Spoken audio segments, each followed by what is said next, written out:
सांगाल? तुम्ही आज राष्ट्रवादी काँग्रेस शरदचंद्र पवार गटाकडून पंचायत समितीच्या लवंगणातून अर्ज भरलेला आहे. पहिली भावना काय, पहिली प्रतिक्रिया काय द्या?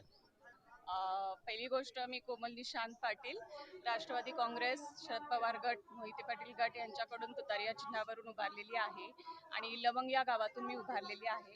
सो पहिली गोष्ट मला खूप आनंद होत आहे, ही माझी पहिली वेळ आहे आणि नक्की आम्ही गावाच्या विकासासाठी जे काही आहे ते प्रयत्न करू. एकंदरीत तुमची ही उमेदवारी आणि शरदचंद्र पवार गटाकडून तुम्हाला मिळालेली उमेदवारी, निवडणुकीचं वातावरण कसं असेल? नक्कीच चांगला असणार, चांगलंच यश मिळणार आणि भरभराटीचा आनंद पण असणार. या निवडणुकीमध्ये तुम्हाला भारतीय जनता पार्टीचं आव्हान असणार आहे, काय सांगाल त्याविषयी? आता तर मी काहीच बोलू शकत नाही, पण नक्कीच यातून चांगलंच होणार आणि आपण चांगल्या. उमेदवारी अर्ज भरलेला आहे, उमेदवारी अर्ज भरून तुम्ही बाहेर आलेला आहे. निवडणुकीची तयारी कशी असेल, प्रचार काय असेल, तुमचं लढण्याचं विजन काय असेल?